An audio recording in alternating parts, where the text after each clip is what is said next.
Now, Peter. All right, I'll leave, if that's the way you feel about it. But I'll leave like a gentleman.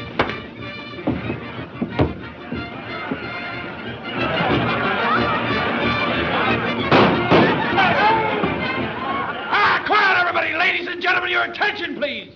You're about to take your last look at Mr. Thornton's handsome, smiling face. So make the most of it, you weasel. And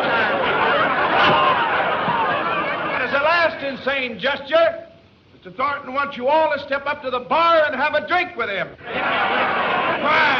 Are you ready?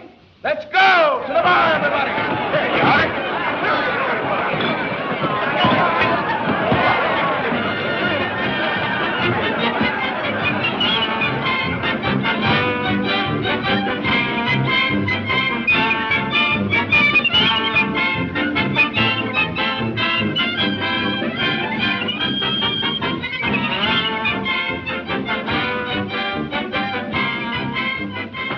Hi, Tex.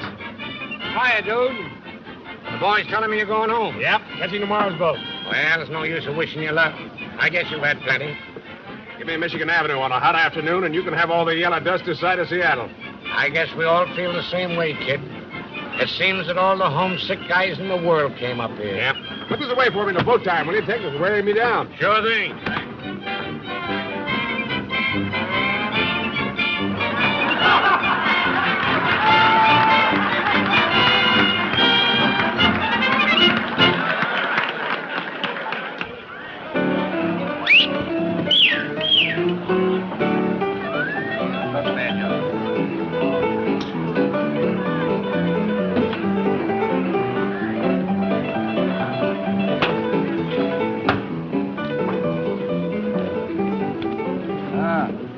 Kind of running against you. Yeah.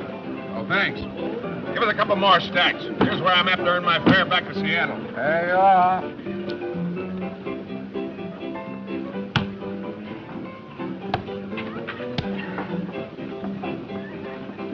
Did I say Seattle? You better quit while you still have the price of a pick and shovel, dude. What's the matter? You want your grave dug? Come on, give us some action. I'm fine.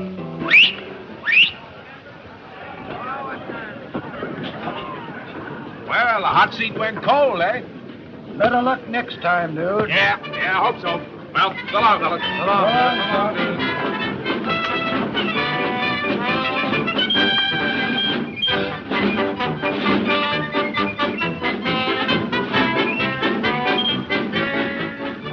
Russ, my stomach wants to know how my credit is. Well, if your stomach's as good as your credit, you'll live to be 100. Oh, thanks. Did I ever tell you about my grandpa? Died when he was 106. What interrupted his youth? He quit drinking. Well, they cleaned you out, eh? That's tough. Ah, there's a lot more where that came from.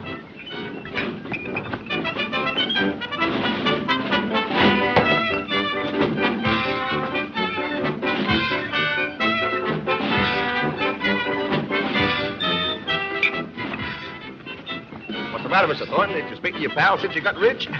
Well, hello, Shorty. How are you? Have a stimulant. Thanks. When'd you get out? This afternoon.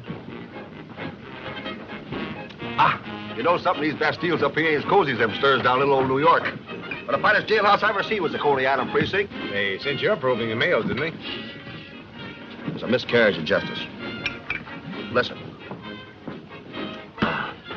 All I did on that mail route there was just peek in the cup of those billet dues. You know, Mr. Thornton, it gets darn lonesome on the trail there, and I was as innocent like if I was sitting in a New York public library. The letters are supposed to be private, even up here. Well, if I wasn't honest as a day is long, well, trying to seal it up, I wouldn't have got caught. That's too bad. Well, I wouldn't say that. That letter I opened was very interesting. Yeah? Yeah, it saved a bit of your bankroll. I'd have cut you in on something. Oh, more mail? Yes and no. That letter I opened was worth about $1 million. Thanks very much for the snortola. See you around sometime.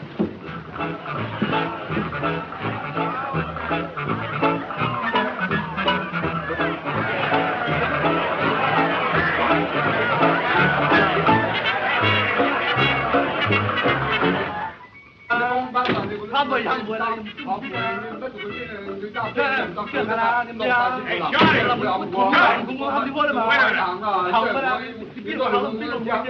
me hear a little more about that pipe dream of yours. Pipe dream is right.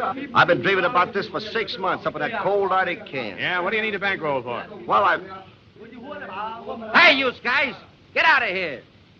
23, skidoo. Boo! I need a bankroll to grub stake us as far as Dawson City, and then a long way beyond that.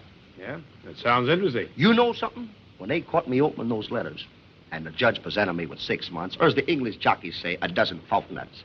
Well, that judge asked me a lot of silly questions, like how many letters I jimmied, et cetera, et cetera, et cetera. But there's one question he didn't ask me. Yeah? He didn't ask me what was in that letter. Say, is your credit still good in there?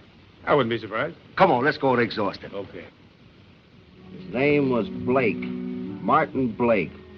He had red whiskers, and he was a little blind in his off limb. Oh, yeah, I remember. He was cracked. Told everybody he'd found a rich load. That's the guy. Well, he got sick on the trail, see? He was coming to Dawson City to file his claim. He wrote a letter to his son, John Blake, in San Francisco. He had a note on the envelope and said if anything happened to him, the letter should be mailed. Well, his number was up, so the letter was mailed. And you looked inside to be sure that everything was neat and in order. But there wasn't much of a letter. It was mostly a map. You made a copy? As I'm coming to the backstretch with the pencil, I feel the long arm of John Law on my shoulder. Did they take the copy away from you? No. And you still have it? No again. Well, what'd you do with it? I ate it. Oh. When that map started to digest, you'll see, it sort of went to my head, went to my brain. So while I'm sitting up there in the booby hatch, I made a copy of it from memory. Take off my boot. Well, I'll show you. I got a good memory, too. Of course, there's a couple of things here I don't quite figure out that now. You see, I don't know if this is a mountain or a river, see? And I think they said, well, there was rapids here, but I don't see how that could be because I don't remember no river up there. Hey, listen, little man. The graveyards up here is full of gold hopheads. Guys who smoked a pipe full of hope, had glittering yellow dreams, and ended up under a pile of rocks in frozen ground. Me, I'll take bourbon. Kills you slower, but a lot more pleasant like. Well, now, wait a minute, Mr. Thornton. Something mighty strange happened today. Something mighty strange. Yeah? Sit down. I'm standing up in front of the Palace Hotel, see? Yeah. Not doing nothing because, well, you know, a fella just out of the can and broke, just looking and standing is about the limit of your activities. Yeah. Well, it was a good idea, see? Because things started happening. Yeah? Out of this hotel comes the most beautiful skirt that you ever put your peepers on. And following her is a dignified-looking guy, I say, on 46 autos. And him and her get in a sled, and they go off, headed for Dawson City. Thanks for the society note. Yeah, but I get excited, see, and I run at the hotel and take a look at the ledger.